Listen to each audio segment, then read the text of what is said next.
Se você tem um imóvel no Brasil e você fosse alugar, você alugaria para uma pessoa que chegou de um outro país, que não tem emprego, que não tem fiador e que não tem renda e que não trabalha ainda? Você alugaria o teu imóvel para essa pessoa? Deixaria ele fechado? Exato. É a situação que você tá vindo e pedindo pra gente resolver isso pra você. Então, assim, difícil, né? Alguém aceitar. Eu não aceitaria. E a maioria do pessoal não aceitaria também. Uma das dúvidas que a gente mais recebe de vocês é em relação a financiamento. Concordo com você, Karina. Então, hoje a gente vai conversar com um especialista que nós já conhecemos há muito tempo. Nem vamos falar quanto, porque acho que vai denunciar a idade de todo mundo aqui, né? Aliás, eu acho que se a gente voltar 500 vídeos atrás, e 7 ou 8 anos atrás, um dos primeiros vídeos do nosso canal foi com você quando a gente estava lá em cima. A gente gravou na mesa de reunião. Sim, só nós três, não tínhamos ninguém ajudando. Não era nem podcast, nem microfone, nem nada. Verdade, Nada.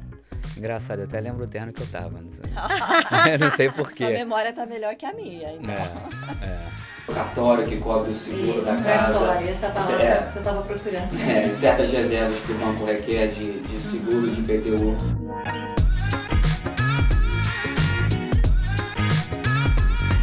Álvaro, se apresenta, então conta pra gente quem você é, o que você faz. Claro, não. Primeiramente, obrigado pelo convite. É um prazer estar aqui com vocês mais uma vez.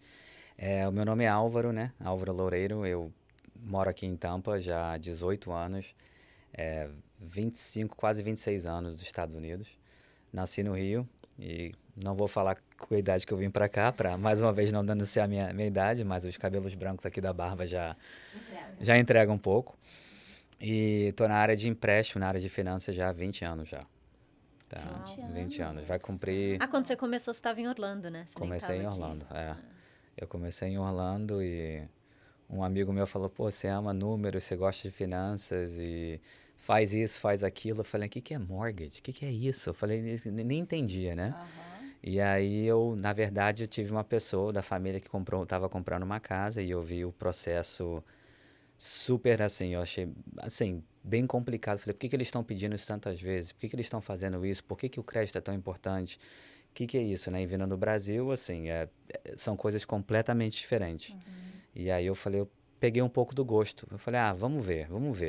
E meu amigo me empurrou. Eu falei, deixa eu fazer essa licença, tirar essa licença para ver se eu passo mesmo. Eu não vou nem mentir, eu estudei mais ou menos, falei, isso não é para mim, não vou. Eu peguei na hora, eu nem sei como é que é hoje em dia, mas eles deram a resposta na hora. Falei, você passou. Eu falei, Ok, agora eu faço o quê? Eu falei, ok, agora eu sou um mortgage lender. Vou procurar um emprego. Vou procurar, exatamente, mas isso foi exatamente isso. E depois que eu passei, eu comecei a entrevistar com algumas financeiras e comecei isso antes de 2008. Maravilha, mas então vamos começar pelo começo, né? Quem é que pode financiar um imóvel aqui nos Estados Unidos, Álvaro? Então, é uma excelente pergunta, porque tem muita gente com tudo política que está acontecendo, tem gente que fala assim, Álvaro, eu não quero nem tentar. Mas por quê? Porque eu não tenho o green card. Mas, ok, você tem uma permissão de trabalho, você tem algum visto? Tenho. Então, assim, dá para a gente financiar se a pessoa tiver um crédito bom, até com 3% do valor de compra, com um visto de trabalho. E muita gente acha que isso é um mito, e não é. Na verdade, dá para fazer, porque seria um empréstimo convencional, né? Qualquer empréstimo do governo, você é obrigado a ser cidadão americano ou ter a residência, né? Que é ter o green card. Então, mas dá para, se você tiver um crédito bom, a importância do crédito, você pode financiar em até 3% do preço da compra. Só isso. Então, se financiar você... 97%, perdão, não só 3%. Você pode dar 3%, obrigado, se você de quiser, entrada. acho que você nem pode, né? Ainda bem que você é obrigada, Corina. Exatamente, obrigado, exatamente. Então, o mínimo de entrada seriam 3% do valor do imóvel. Porque é o financiamento convencional e que não é ligado ao governo, como você falou, que aí precisa green card ou a cidadania. Correto? Que seriam os três, o que o pessoal mais conhece seria o USDA, né, USDA, que é uma áreas rurais, o VA, que é para militar, e o FHA também. Então, esses seriam os três do governo que o governo exige que você seja cidadão ou tenha o green card.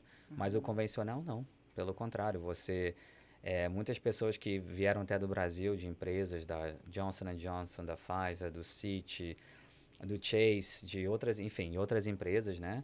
Que já tem um histórico já vinculado com o Brasil, na verdade, a gente aceita aqui. Alguns bancos não aceitam, mas a gente aceita. Então, se a gente tem como provar que a pessoa tem uma estabilidade, mesmo que seja em outro país, a gente consegue fazer em até 3% de entrada, né? O banco financeiro é 97%. E o brasileiro que mora no Brasil, que no caso seria um investidor, ou alguém que está pleiteando um visto imigratório e vai se mudar para daqui, sei lá, algum tempo. Como que funciona esse tipo de financiamento? Sim, dá para a gente fazer com 25% do valor do imóvel, tá? A gente tem 2 tipos de financiamento. A gente tem um financiamento onde o banco vai exigir o imposto de renda do Brasil, extrato bancário no Brasil e tudo isso, tá? O juros, ele fica sendo um pouquinho mais baixo, ele fica 0,2, 0,375, menos que 0,5% mais baixo. E a gente também tem um outro tipo de empréstimo que o banco literalmente não vai revisar nada do Brasil. O que o banco está mais preocupado é com a rentabilidade da casa que o cliente for comprar. Tá? Que é o que a gente chama até o DSCR, que é o empréstimo que até o americano está tirando muita vantagem dessa também, porque o banco, ele realmente não vai olhar o imposto de renda, ou seja... Você tem feito bastante? Tenho muito, porque tem pessoas que começaram, por um exemplo, eu quero sair do meu trabalho, né? Então, agora, atualmente, eu estou fazendo freelance, eu estou tentando aqui, ali, aqui for. O banco ele só está preocupado com a rentabilidade do imóvel. Então, se a sua parcela, incluindo IPTU, seguro e condomínio, vai ficar $2.500, né? E quando a gente manda o avalista na casa, ele fala, não, a Corina e a Marga conseguem alugar isso por $2.500, o banco não vai exigir nada. E até trabalhamos com bancos também que, por mais que ele fale assim, não, a rentabilidade dessa casa, desse apartamento que for, são $2.200. A gente tem como suprir esses $300 também. Às vezes os juros ele dá uma subidinha sobe um pouquinho, porque o risco do banco é um pouco mais alto, né? Porque imagina, o banco não está revisando a sua renda, né? Como é que você vai pagar essa dívida para o banco, né? Já que você não está mostrando nada. Então, mas esse financiamento sempre vai ter uma taxa de juros um pouquinho mais elevada. Sim, mas honestamente, por um exemplo, taxa de hoje, agosto 5, 6,625, 6,75. Não está ruim, não. Para você ver, o empréstimo hoje, para aquele empréstimo convencional, se o cliente tivesse um crédito de 740 ou mais alto, você estaria vendo mais ou menos isso, 6,5, 6,75, ou seja, tá quase igual. Eu vejo as pessoas tão preocupadas com os juros está alto, o juros sabe qual que é os juros. As pessoas não se preocupam com o valor da parcela, com o valor do aluguel, é uma preocupação irrelevante se a conta fecha, se faz sentido você sair do aluguel, se faz sentido você pegar um tipo de financiamento que o banco não está nem olhando a tua renda. Exato. Se o banco está ali aceitando, ele vê que não existe o risco e ele te aprova. Exato. É o que eu faço quando às vezes o cliente ele não sei, eu não sei por causa de juros. Ou eu falei, ok, não, sem nenhum problema. Quanto você paga de aluguel? Eu pago 3.250, tá? Ok. Então, Álvaro, eu amei essa casa. Quanto que fica o pagamento? Faz o pagamento $3.000. Uau, excelente. Quanto que tá os juros? 6,875. Não, tá muito alto, mas... E a parcela ficou 3.250 menos do a parcela teu aluguel. ficou menor, né? Mas isso acontece muito, porque o que acontece? O que aconteceu durante o Covid, todo mundo que comprou e não a casa, agora, querendo ou não, a gente fica com aquilo no pensamento. E não tem nada de errado com isso, assim, poxa vida, Álvaro, quando eu comprei você me deu um juros de 2,5%, porque agora você está me dando um juros de quase 7%. Álvaro, é você que dá os juros? Exato. Isso é ótimo, né? Exatamente. Não, e direto assim, Álvaro, abaixa um pouco, se eu pudesse, eu não estava aqui hoje no escritório, eu estava na praia tomando uma aguinha de coco e relaxando, né? Mas essa é a mentalidade. Então, mas é um excelente ponto. Eu converso com todos os clientes, assim, qual que é a parcela, qual que é o pagamento, porque imagina isso, como o empréstimo não tem penalidade, amanhã ou depois os juros caindo, a gente pode refinanciar. Então, assim, nem sempre eu falo, não focaliza nos juros, né? Focaliza no que você pode pagar, que é o pagamento. Se os juros, um exemplo bobo, tá 8%, mas a parcela entra no sabe? Então, assim, focalizando no pagamento, eu acho que seria o melhor jeito do cliente conseguir realmente abrir o olho e ver que... Porque um lugar para morar ele precisa, ele está pagando o aluguel. Se fizer sentido, exatamente, não tem que olhar para taxa. E a gente sabe que os ciclos do mercado, normalmente, ou historicamente, quando os juros caem, o valor dos imóveis sobe. Então, aí quando os juros caírem, aí a pessoa vai ter uma outra desculpa para poder não comprar, porque agora os juros estão bons, mas o valor está alto. Então... aumentaram os valores. Eu tenho até um exemplo rapidinho durante o Covid. Isso, fato. Eu tive um cliente que queria comprar uma casa em Tampa, e o juros estava, 2,875, estava abaixo de 3%. Eu fiz o pagamento para ele, lembro até hoje. E o preço da casa estava 380 e tinha ofertas múltiplas, assim, tinha multiple offers e a corretora dele avisou, falou, mas eu amo isso, a esposa dele amava tudo, eu não quero essa casa, quero essa casa. Ele falou, não, é questão de principal. Ele até me falou isso, eu não pago $1 a mais. Falei, tudo bem, é o mercado de hoje, o meu conselho do jeito que está tudo indo. Não, mas o cara quer que eu dê 20 mil acima. Enfim, a casa acabou sendo vendida por uma outra pessoa que deu $20 mil acima do preço de compra. Isso foi em 2021. A gente financiou essa casa para ele no começo desse ano. A casa foi vendida por 400 mil, estava listada por 380. A pessoa deu 20 mil a mais. E ele comprou a mesma casa agora por 750. Ele tinha um juros de 2,875 e agora ficou com um juros de 6,875. Não, mas eu não sei se eu entendi. Ele comprou a casa que ele queria ter comprado? E não comprou porque ele achou assim, não, eu vou esperar, não quero pagar 20 mil. Ele ficou esperando a casa dos sonhos, aí ela voltou pro mercado. Ai, que tristeza. Quase o dobro. E foi a questão dele, falou assim, eu não dou um dólar a mais, porque isso não é que eu não tenho dinheiro, eu só não quero dar porque isso para mim é surreal. E por mais que, é o mercado hoje em dia, aproveita, o meu ponto é exatamente o que você falou, os juros caíram, né, esse era o meu ponto, os juros caíram, o preço das casas subiram. Aí o que aconteceu agora? Foi tudo subindo. Os juros tá no mercado, mas por uma questão de... Eu não quero nem falar uma questão de ética, mas, porém, por uma questão de... Que ele falou assim, eu não pago $1 acima do que tem. Mesmo sendo um baita negócio e tudo isso, ele acabou pagando... Mas infelizmente é falta de informação, porque o valor que a pessoa está pedindo não necessariamente é o valor de mercado da casa. Sim. Correto. Ela pode ser acima, ela pode estar abaixo também. Que é o que o mercado mostra. Se você tem várias pessoas querendo pagar mais, o valor de mercado é o valor que as pessoas estão dispostas a pagar, não necessariamente o que a pessoa está pedindo. E por isso o interessante como é tão importante trabalhar com pessoas que conhecem o mercado e que têm esse conhecimento, né? A gente até brinca às vezes de certas coisas, quer tomar um vinho mais barato, não reclama da dor de cabeça amanhã, né? Deixa eu só te fazer uma perguntinha, porque nós falamos de tipo de financiamento agora há pouco, e você falou, né, que quem está aqui com visto de trabalho apenas consegue. E se tem alguém aqui com visto de estudante, ela se qualifica como investidor? Como é que funciona? Sim, seria um investidor. Aí vai depender um pouco, é uma excelente pergunta. Por quê? Porque se a pessoa tiver o F1, né, então, assim, algumas pessoas já têm um social. Exato. Então, se a pessoa gera crédito, aí a pessoa tem que ter um crédito no mínimo de 680 para qualificar. Mesmo sem ter renda. Mas como é que ela gera o crédito? Daí, espera agora, deixa eu pensar um pouquinho. Se ela é estudante, ela não trabalha. Sim, mas o F1 te dá um social. E tem pessoas que vão com isso e aplicam para cartão de crédito. Então, assim, o investidor, né, ele não precisa ter crédito. Porém, se ele tem crédito... Ele tem que ter um crédito no mínimo 680. Tem alguns bancos que aceitam até 640. Mas o que acontecia muito antigamente? 20, 30 anos atrás. Você chegava aqui de férias e ia para Disney. E se você quisesse pegar um seguro social, você pegava. Sim, então, assim, que o Orlandinho chegou era assim. O que acontecia? Você pegava, eu tive cliente que falou, cara, eu não tenho social. E o underwriter, que é a pessoa que aprova, chegou para mim assim, ele não tem social. Uma situação dessa agora um cliente nosso com você. Teve. Ele falou, teve. Eu falei, tem certeza que não teve? Teve. Ele falou, caramba, eu não tinha. Eu tive, 30, 40 anos atrás, eu peguei um social, nem lembrava. E foi. Então, assim... O CPF não muda, né? Não muda. Então, respondendo sua pergunta, se a pessoa, como estudante, dá pra gente poder encaixar com um empréstimo de investidor. Mesmo que a pessoa tenha um crédito, a gente consegue fazer de qualquer forma. A única coisa que a gente espera é que o crédito seja no mínimo 680.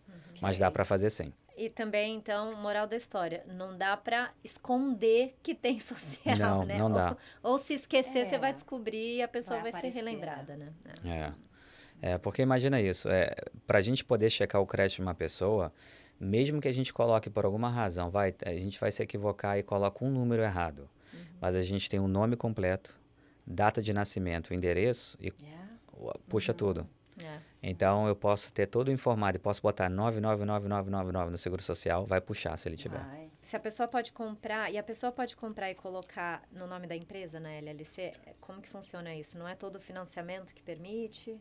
Sim, muita gente está perguntando sobre isso, ainda mais naquele empréstimo do DSCR, né? Que o banco não revisa muita coisa. Se o banco for fazer um empréstimo como investidor, tá? A gente não tem nenhum problema com isso. Então, assim, os juros não mudam, tá? Então, não é que a pessoa vai ter uns juros mais altos se fizer um empréstimo na pessoa jurídica ao invés da pessoa física. A única coisa que a gente não pode colocar na LLC, na LTDA, né? Seria a casa onde você for morar. Né? Então, se for o teu primary home, a casa onde você for morar, aí não tem como fazer isso, tá? Tem outros métodos para você se blindar por causa de, sabe, qualquer outra coisa que venha acontecer. Você pode jogar num trust, você pode fazer algumas outras coisas, mas na casa de investimentos o banco não tem nenhum problema você jogando no LLC. E a LLC também não tem um seasoning, que a gente chama, não tem um tempo determinado que ela tem que estar aberta para poder funcionar. Ou seja, você quer comprar uma casa agora, e você coloca Corina e Marga 1, 2, 3, Casa Feliz e abre a LLC para comprar uma casa de investimento, a gente não tem nenhum problema com isso. Ou seja, a pessoa jurídica, a LLC não tem que ter imposto de renda, não tem que estar aberto por mais de 2 anos. O banco não liga com isso. Fala pra gente assim, o que é uma pré-aprovação e por que ela é tão importante. Esperar a sua resposta, eu vou fazer um comentáriozinho, porque é a nossa realidade, é o que a gente vive, né? Pré-aprovação. É isso que todo mundo pergunta. Pô, Álvaro, por que eu tenho que fazer isso? A minha primeira frase é: você não quer se apaixonar por uma casa que, infelizmente, você pode comprar, porém no papel, no documento, você não alcança, né? Então, assim, porque o banco ele vai estar analisando. O que a gente faz é só um soft pull, algo super assim, tranquilo, não tem nenhum impacto negativo. Porque a primeira coisa é, Álvaro, eu cuidei do meu crédito minha vida toda. Eu não quero ninguém tocando no meu crédito. Então, o que nós fazemos? A gente vai fazer um soft pull, né, que é algo que é como se você estivesse checando o seu crédito por um cartão de crédito no app do seu telefone, né? Porém, vem em formato para a gente de financiamento. Vai me dar a tua pontuação e tudo que você tem de dívida no seu crédito. O banco ele vai analisar se você for uma pessoa que trabalha para uma empresa, né, um W2, né, o teu último olerite, né, o contra-cheque, né, os últimos 2, para ver realmente quando a tua renda, porque você não pode comprometer mais do que 50% ou 56% da sua renda para a compra da casa e tudo que está no seu crédito. E se a pessoa for uma pessoa autônoma, o banco vai analisar o teu imposto de renda. Então, agora, por que é tão importante? Porque às vezes você acha na sua mentalidade, por um exemplo, Álvaro, eu sou uma pessoa autônoma e eu sei que eu fiz $300 mil ano passado.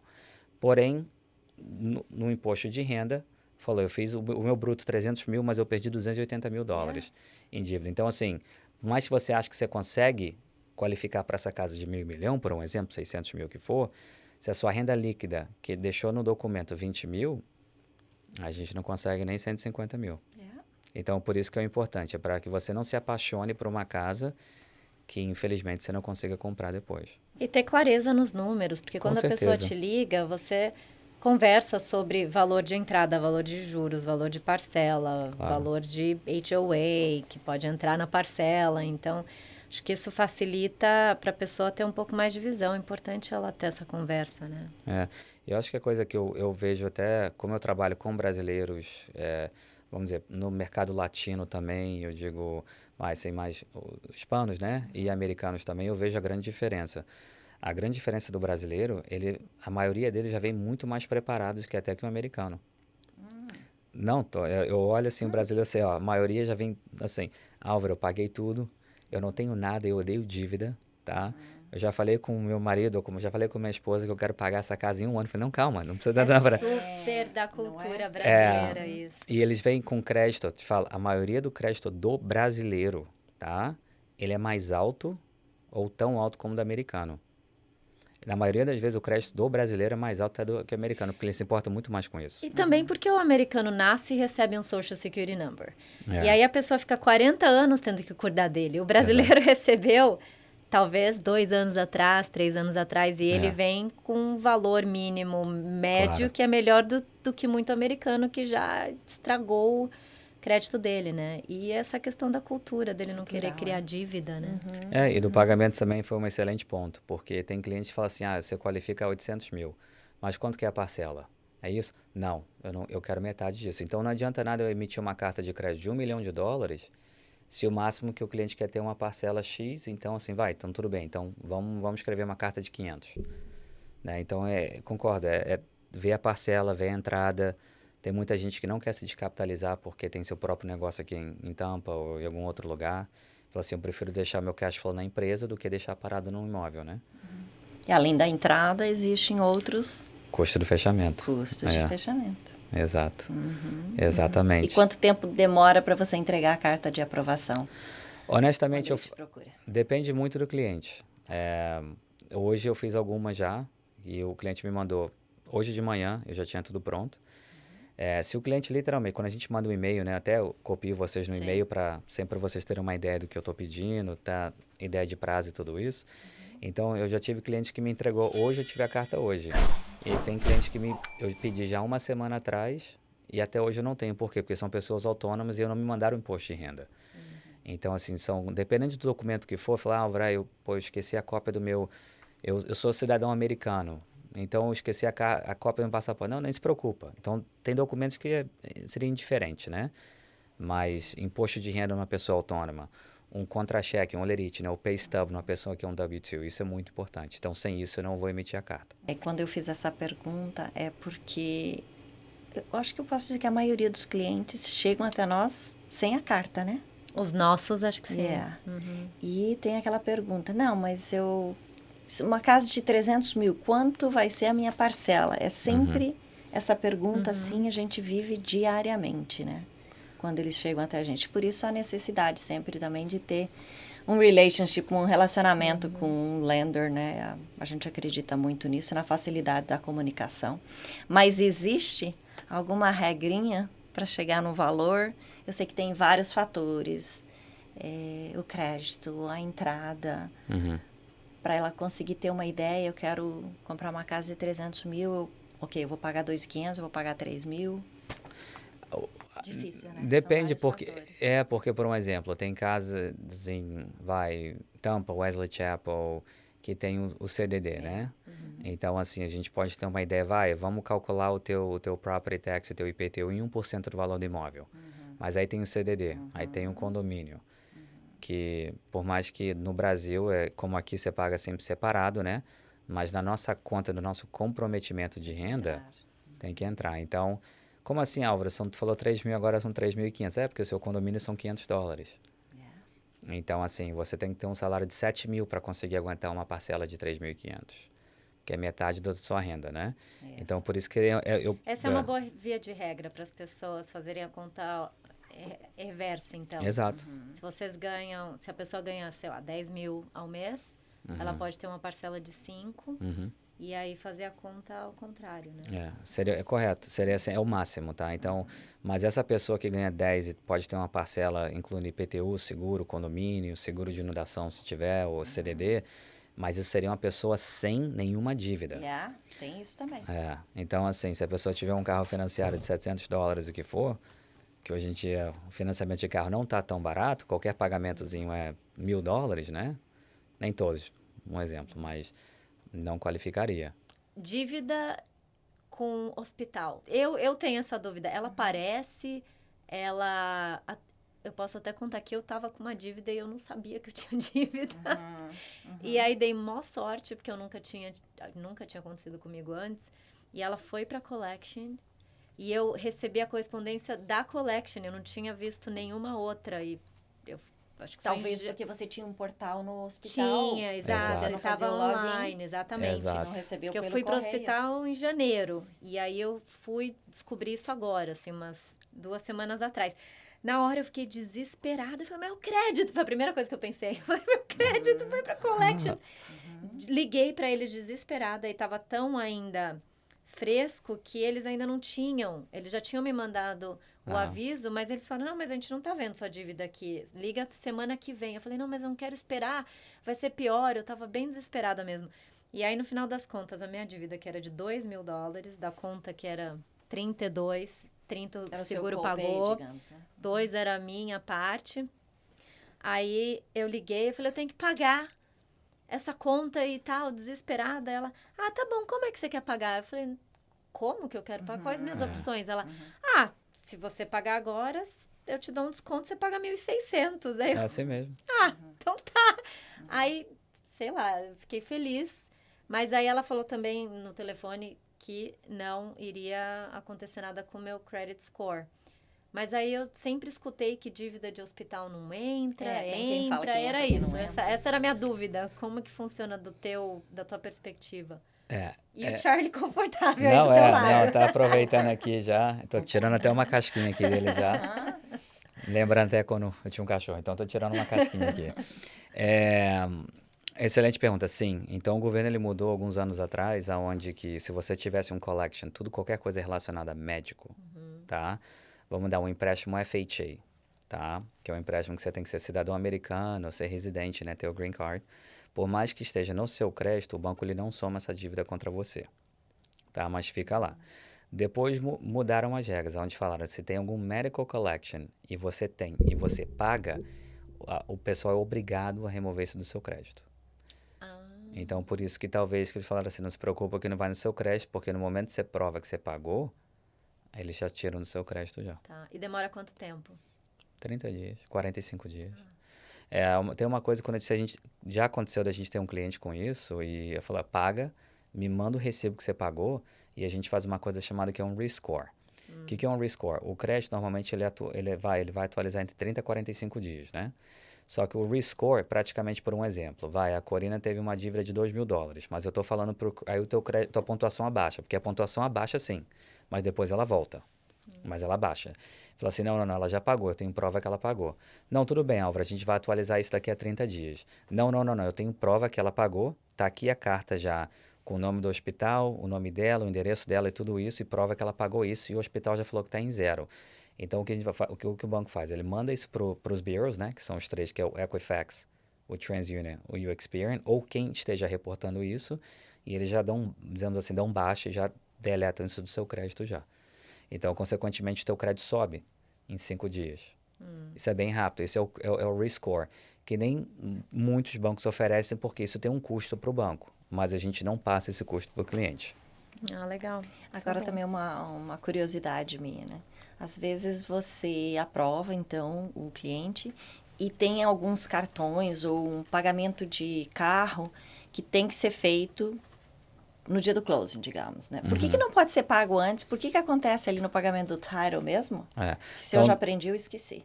Não. É uma excelente pergunta. O que acontece depende muito do cliente, depende de o que aconteceu para a gente chegar a esse ponto. Por um exemplo. Vamos dar um exemplo que o cliente ele paga no dia do closing.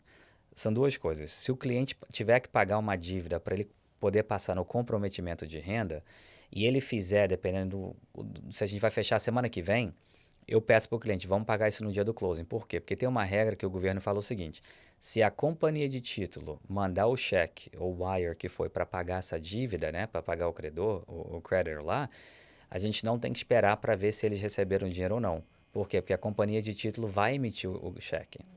Agora, se você paga isso antes, a gente tem que fazer uma coisa chamada que é um credit supplement. A gente tem que fazer um three-way call com o cliente, com o creditor, para confirmar que eles já receberam dinheiro. E na maioria das vezes isso demora 2, 3 semanas. Já aconteceu de chegar em 2 dias.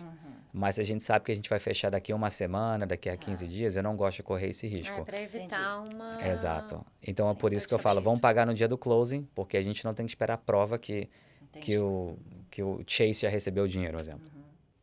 Voltando um pouquinho de novo sobre tipos de financiamento.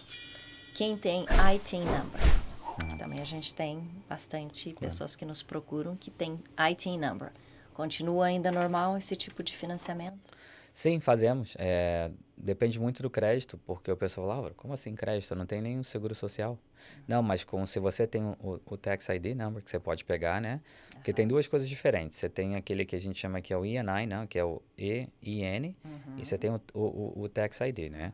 O banco pode fazer com o Tax ID, com o ENI a gente não faz. Tá? Então, dependendo do que o crédito que for ser gerado pelo Tax ID Number, a gente conta como se fosse um Social Security, um seguro social, né? E dependendo da pontuação, o banco ou a gente financia com 10, 15 ou 20%. Até com 10%. Dá. Os juros é um pouco mais alto, mas porém dá. Tem gente que fala assim, não, tudo bem, eu tô no processo vou aplicar para minha residência, o que for, mas eu quero comprar uma casa porque eu não quero ficar alugando. Então eu faço com 10% porque eu não quero me descapitalizar muito agora, e faço. Aí tem muita gente que fala assim, tudo bem, Álvaro, crédito, perfeito, mas o meu imposto de renda eu não declaro nada porque eu estou esperando o lado imigratório, o que eu posso fazer. Então a gente pode qualificar o cliente de acordo com o extrato bancário. Então o que o banco ele vai pedir 12 meses da pessoa jurídica ou física, depende do que ele faz os depósitos na conta, e a gente vai fazer uma média desses 12 meses de depósitos e essa vai ser a renda. Então, se o cliente deposita 7, 8, 9, 10, enfim, o banco vai tirar a média e a mesma regra conta. O comprometimento de renda não pode passar de 50%. Então, se o cliente tem uma média de depósito de $8.000 por mês, ele pode qualificar para uma casa onde o pagamento da casa, incluindo tudo, e todas as dívidas que aparecem no crédito, não possam passar de $4.000. Fala sobre um assunto que a gente nunca pode esquecer, porque pode completamente fazer com que o negócio vá pela lateral. Então, tô traduzindo as palavras da minha cabeça. O que acontece? Explica por que é um problema quando a pessoa simplesmente pega e deposita um dinheirinho cash ali na conta dela. Ou alguém deposita, ou manda um Zelle, sei lá, ela às vezes, vendeu uma xícara no Facebook Marketplace, aí a pessoa foi lá, depositou um dinheiro na conta dela. Por que isso tem que prestar atenção e não pode acontecer? Eu sempre me pergunto isso, porque eu pergunto, fulano, da onde que veio esse dinheiro? Poxa vida, Álvaro, eu te prometo que eu não tô vendendo droga, não tô fazendo isso nada. Eu falei assim, eu falei, não, o que acontece é porque o banco aqui, ele quer ver a origem do dinheiro, né? Isso é algo que não é o Álvaro que vai te perturbar com isso, é uma regra do governo. Então, o governo mudou um pouco. Ele falou assim, tudo bem, vamos ser um pouquinho mais linear, vamos ver o que a gente, para não ser tão estrito, né? Então, o governo ele mudou alguns anos atrás, aonde se você depositar em espécie, em cash, depende do empréstimo, um empréstimo convencional em até 50% da tua renda, o banco ele não vai pedir a origem do dinheiro. FHA em até 25% da sua renda. Então, assim, mas você está completamente certo. Antigamente você tinha um depósito de $100. Da onde que está vendo esse dinheiro? Pô, eu vendi uma xícara. Ok, cadê a prova do recibo? Não, mas eu vendi para o meu vizinho, como é que eu vou dar isso? Era complicado.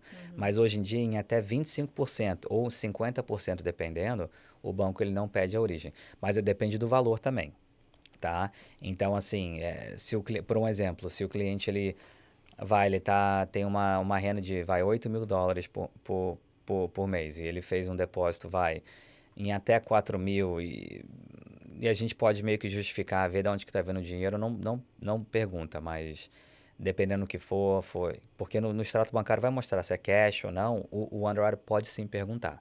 Mas isso, por exemplo, eu sou brasileiro e tô com uns reais no Brasil, meu amigo tá precisando de dólar aqui, a gente faz, né, ele deposita para mim, eu deposito para ele lá, isso daí é um problema? Depende do valor, sim. Do valor, tá. Dependendo do valor, ainda mais para ser um empréstimo para estrangeiro, a gente tem que provar toda a origem, né, do dinheiro. Então, sim, se a conta normalmente tem $5.000 e do nada apareceu 35.000, o banco fala assim, não, da onde que está vindo o dinheiro? E aí tem outros jeitos, assim, a gente tem o que a gente chama que é o seasoning, né? Então, por alguma razão tá lá, a gente tem que esperar um tempinho com o dinheiro na conta para a gente poder começar com o empréstimo. Mas seria esse, mas sim, o banco vai pedir a origem do dinheiro. E é muito importante isso. Por isso, o que acontece? Por isso que a gente dá uma outra opção, que seria o presente de um familiar, né? O gift. Então, ao invés de fazer isso, então ao invés de falar assim, vai, Álvaro, mas eu tenho dinheiro, eu falei, você tem algum familiar que pode te dar um presente por esse valor?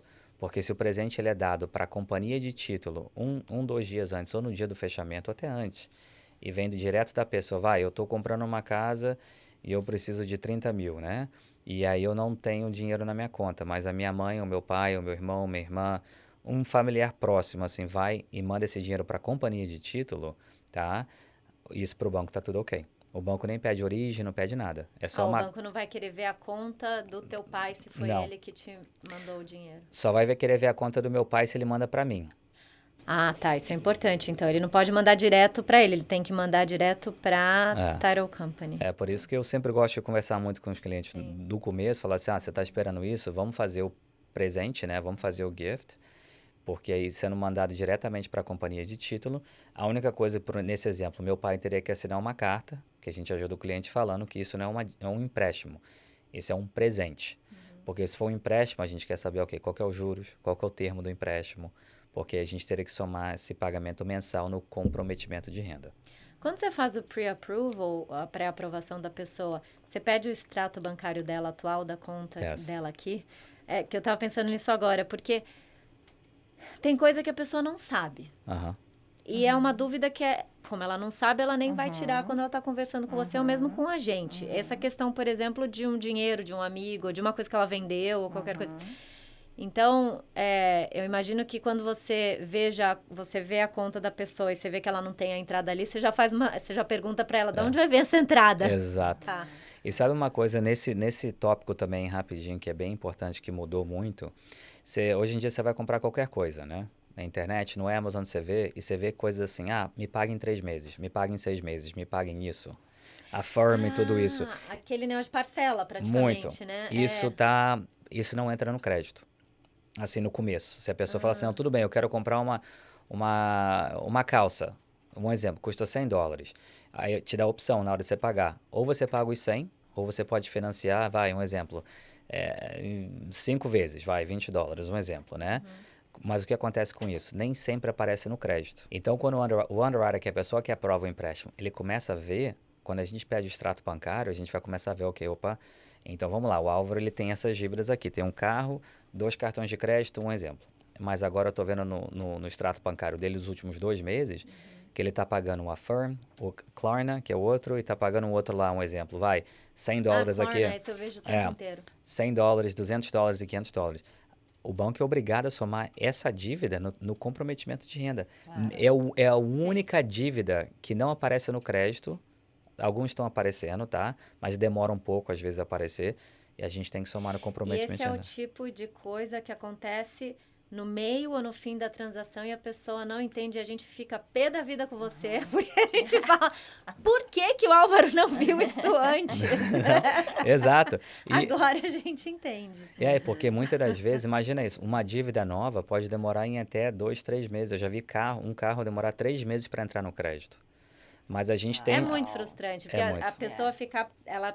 a pré-aprovação, a pessoa imagina que ela vai ser aprovada, claro. A gente mostra a casa, entra em contrato, e aí vem o underwriter 20 dias depois e começa a miar o negócio. Mas, sim, são coisas que não tinha realmente como saber, né? E esse é um dos grandes motivos de um financiamento ser negado. Correto. Ou o cliente, ele vai e tem que... Ele tem que pagar. Ou então, ok. Mas... A grande vantagem dessas dívidas do Affirm, do Klarna, que seja, é que o monto não é muito alto. Okay. Então, normalmente... E não é tudo, né? Eu recebo isso... quase que eu cliquei sem querer. O meu cartão de crédito, toda vez que eu tô pagando, fazendo ele pergunta, essa daqui você quer parcelar? Depois que eu já comecei a pagar, que já passou, não é na hora que você está comprando. Porque no Brasil, você vai fazer a compra e eles perguntam, você vai parcelar? Sim. Aqui não você existe, compra e vem depois. Você vai querer parcelar. Você paga o mínimo por mês e it's on you, né? Mas por que eu recomendo nunca fazer isso? Eu te falo por quê. Porque isso entra no seu crédito. Entrou no seu crédito, você parcelou, você fez 4 pagamentos e liquidou a dívida. A dívida está em 0, você vai e fecha. É como um cartão de crédito. Se você ligar para o crédito e fechar... Para o banco é como se você financiasse aquela compra. Exatamente. Então, assim, muita gente faz isso sem saber... Então, a gente fala assim, vou fazer isso em 6 meses, né? Aí vai, paga, depois tudo bem, já paguei e fecha. O crédito cai. Mas como assim? Eu paguei tudo em dívida. Porque quando você fecha uma linha de crédito, né? Então, assim, por isso que o Affirm e o Klarna, e tem outro que eu esqueci o nome aqui agora, deixa você ter, assim, deixa mais acessível a compra do produto, mas no seu crédito é uma das piores coisas que vai acontecer. Caramba. Porque quando você paga de pagar e fecha, você fechou um cartão de crédito. Mas você acabou de pagar, ela fecha automaticamente? Depende se é um cartão de crédito ou não. Mas dependendo da forma que ele for reportado no crédito, e como a gente tem visto aqui agora, quando fecha, o crédito está caindo. Fala assim, eu financei isso em 5 meses, né? Eu vou pagar $20 por mês até alcançar esses $100. No 5º mês fechou. Então, isso automaticamente mostra no crédito para a gente como a dívida é fechada. E o cliente pode perder, 10, 15 pontos no crédito. Uau! E reportar o aluguel? Como que funciona? Ajuda. Ajuda? Tem o Experience Boost, tem algumas coisinhas, alguns que reportam, né? Que é o Equifax. Eu tô pensando em fazer isso. Eu toda hora recebo do meu leasing. Você vale tem a pena. que fazer, não é automático? Eu tenho que fazer alguma coisa, eu nunca parei pra fazer. Vai no experience.com. Eu acho que o TransUnion também tem um e Equifax tem outro aqui agora, eu tenho que pedir para cada um deles. Tem muita gente, uma das coisas que o pessoal está ajeitando o crédito hoje em dia, que voltou uma febre agora. Se o teu crédito está isso, me liga que eu consigo subir seu crédito em 40, 50 pontos para comprar uma casa, um carro, o que for. Então, tem muita gente fazendo isso. O que eles colocam? Vamos colocar o seu telefone. O AT&T, o Verizon, o T-Mobile, que foi isso, entra no crédito com a gente, chama assim telecommunication, é o self-reporting, né? Que você está reportando você mesmo. Então, isso, querendo ou não, isso sobe seu crédito bastante. O aluguel é um outro também. É uma boa dica. Para quem quer subir, para quem acabou de pegar o social, tem muita gente que deixa de comprar, porque às vezes não tem a entrada, ou porque acha que vai experimentar o aluguel, conhecer melhor o lugar, e aí prefere esperar chegar o Green Card para poder comprar com todos os benefícios de um Green Card holder. Só que não é imediato, a pessoa ainda assim precisa trabalhar o credit score dela, ela precisa ter um tempo, né? Então, para quem quer acelerar, então essa é uma das maneiras. Ela self-report, então, que chama. Ela reportar. E a melhor coisa disso tudo, por mais que você vá adicionar, vamos dar um exemplo se o aluguel seja, $1.000, $2.000, um exemplo, são $2.000. A gente não soma essa dívida no comprometimento de renda. Então, se o cliente quiser adicionar o celular, o aluguel da casa, quiser outra coisa que a gente vê às vezes eles adicionando água, luz e tudo isso para melhorar o crédito, mesmo que agora você falou, pô, Álvaro, mas agora eu adicionei mais $3.000, né? Então, o meu poder de compra baixou muito. Não, porque essas dívidas a gente não soma no comprometimento de renda.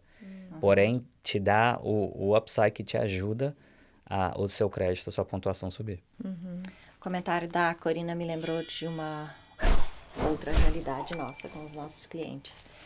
Quando vem para cá, porque recebeu, né, o Green Card, tá tudo certinho com a imigração, muda para cá, começa um trabalho novo, precisa 2 anos de tax return, ou pode ser feito com 1 ano, ou depende se tem o W-2, como é que é? Que a gente vive isso bastante com os nossos clientes. Claro. Depende muito, exatamente como você colocou, depende do que o cliente estava fazendo no país de origem, né? Nesse caso no Brasil. Então, se no Brasil ele puder comprovar de alguma... A gente não precisa nem de imposto de renda, honestamente. A gente fala, eu vou ter que trazer meu imposto de renda. Não, eu não quero nem ver.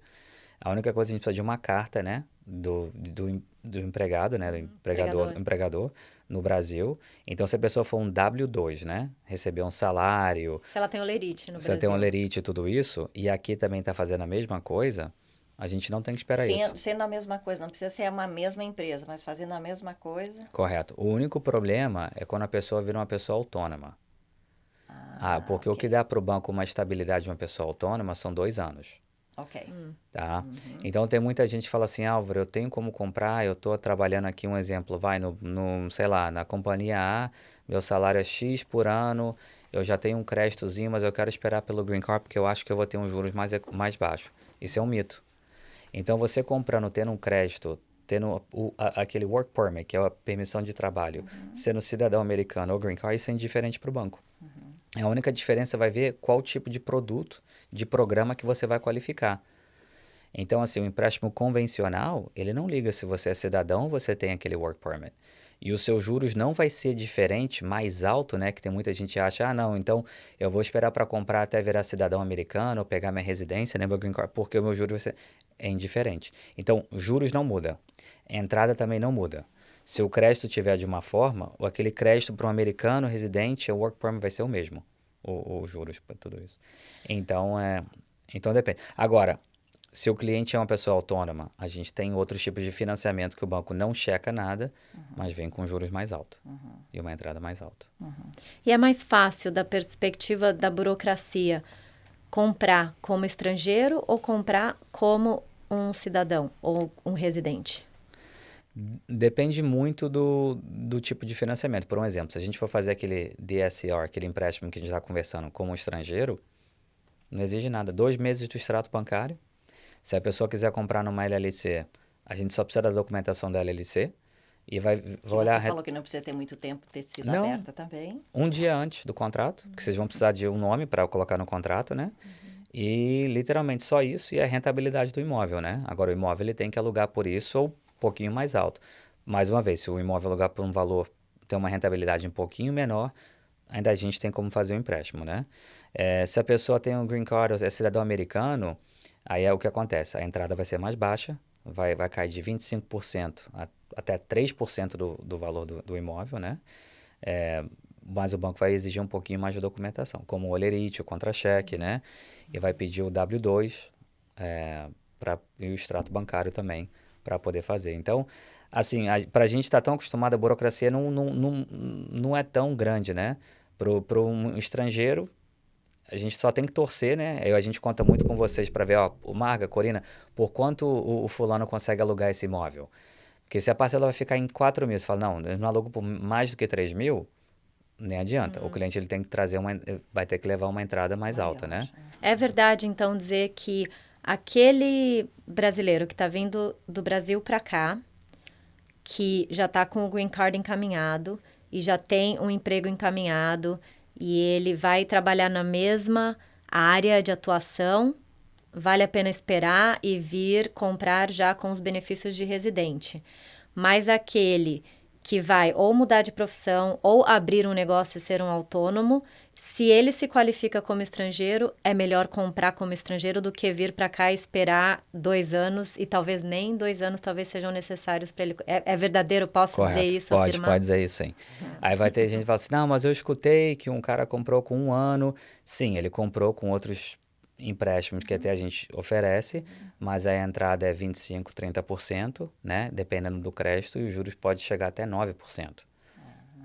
Então, assim, qual ponto valeria a pena? Aonde um estrangeiro ele pode pegar uns juros abaixo de 7,5%. E todo mundo tem aquela sensação de que você começa aqui do zero e que você não tem como trazer o teu histórico. Então, por que não utilizar esse histórico que você já tem no Brasil para poder financiar um imóvel e não ter que passar pela adaptação de aluguel e ter que se mudar e ter que... Para mim faz muito sentido. Eu falo para as pessoas, quando elas perguntam qual é a melhor hora para comprar, eu falo, é a hora que você pode. Se você pode comprar como estrangeiro, compra, porque você, especialmente quem abre negócio, a gente sabe que vai pelo menos 2 anos que você vai investir muito mais do que você vai ter lucro líquido. Então, para o banco, você nem vai se qualificar, mesmo que você esteja ganhando bem, né? E aí, quando você coloca no papel 2 ou 3 anos, não somente de aluguel, mas também de todo o imposto que você vai ter que pagar, que é muito parecido com o Brasil, 20%, 30% que você vai pagar da tua renda para poder se qualificar, sai muito mais caro do que os 20% que você daria de entrada se você fosse comprar como estrangeiro, né? E tem muitos aluguel, vai te pedir um depósito também. Pô, isso é uma outra coisa que a gente tem uns vídeos que a gente precisa atualizar, né? Que às vezes alugar é mais difícil do que comprar para o estrangeiro. Isso a gente pode falar, que é mais difícil, com né? certeza. É.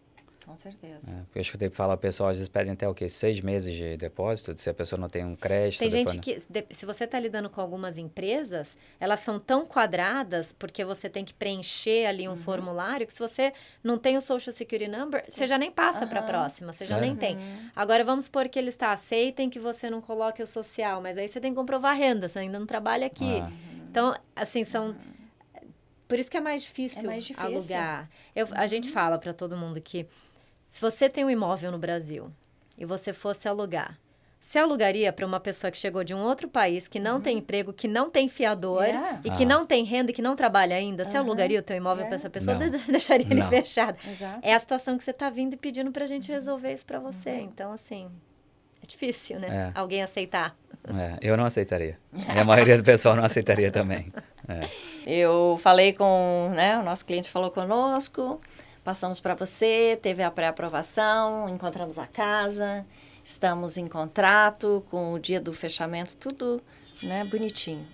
O que esse cliente, o que esse comprador não pode fazer, Álvaro? Excelente pergunta. Poxa vida, eu vou comprar essa casa, tá linda, então deixa eu mudar de carro. Deixa eu lá financiar um carro. Comprar os móveis. Ou não, esse fim de semana eu fui, eu tava com a casa, a gente foi com a Corinda, com a Marga, fez o walkthrough para ver que tá tudo direitinho. E eu e minha esposa, a gente imaginou aquele sofá que a gente viu naquela loja. Promoção do 4th of July. Pô, vamos comprar. Ou não, eles falaram que era só puxar o meu crédito, que eles me dão 10% de desconto. Então a gente foi e comprou. Para pegar aquele cartão de crédito da Home Goods. Isso pode afetar tudo. Porque, mais uma vez, a gente está tendo que o cliente pague uma dívida no dia do fechamento para ele conseguir abaixar o comprometimento de renda. Qualquer $1 que ele for financiar mais, pode que... não, mas você já me emitiu a aprovação final, tá tudo... Não, isso até o dia do fechamento. O banco, ele analisa o seu crédito. O banco puxa o crédito até no dia, um dia antes? Um dia antes do closing, a gente vê se o cliente aplicou para alguma dívida nova. Ou seja, espera. Se o closing, o fechamento, a gente der o funding, que a gente fala, né? Já fechei, assinei, espera. Até o banco fala assim, não, tudo bem, tá tudo funded. Tá tudo funded significa, faz o que você quiser. Se você quiser comprar o sofá, trocar de carro, o que for. Eu sempre recomendo pelo menos no próximo dia, né? Mas o meu ponto é, não deixa ninguém revisar o seu crédito até o próximo dia. E quando que o banco checa também emprego? Excelente pergunta. Se a pessoa trabalhar como um W2, uma pessoa que for um W2 que a gente chama, a gente tem uma coisa, um sistema que a gente pode pegar essa verificação de emprego final em até 10 dias antes do closing, do fechamento. 10 dias. Dependendo se a pessoa é uma pessoa autônoma, a gente tem coisas do CPA, verificações que a gente pode pegar até umas 2 semanas antes. Mas se cair em auditoria o que for, às vezes o banco ele pode checar no dia mesmo. A gente já teve tudo isso acontecer, né? A pessoa que mudou de emprego no meio do financiamento, a pessoa que comprou coisa quando não devia. Ou aquela que tá lá no closing, na mesa do fechamento ali, fala, não vejo a hora de sair daqui para ir comprar as coisas. Também tem essa bonitinha que faz isso também, entendeu? Mas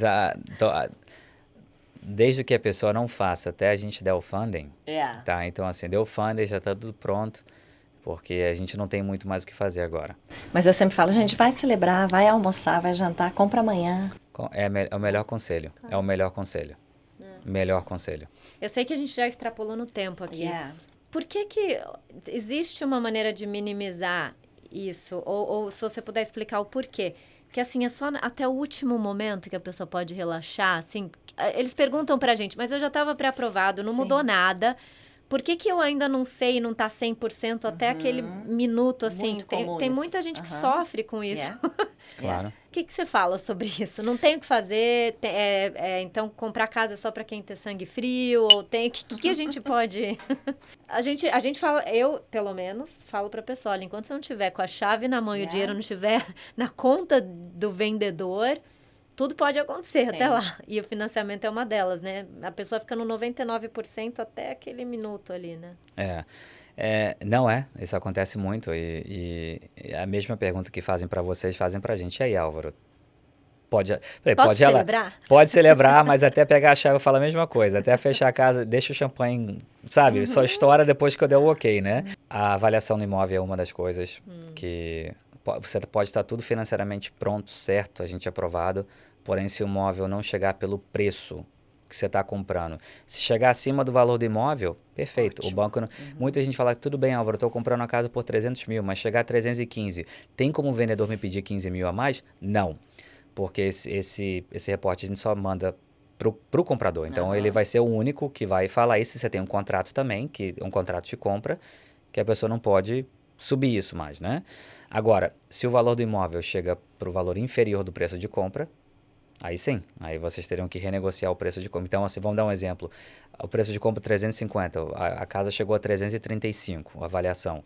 e o vendedor fala assim, eu não vou abaixar, e você fala, eu não vou dar os outros 15 mil, então o negócio pode cair. Título, tá acontecendo uma coisa aqui agora com um cliente que eu tenho aqui agora em Miami. Descobriram que o vendedor ele tem um link com o IRS de 198 mil. E o que ele ia receber no dia do fechamento são 150. Ou seja, a conta não bate.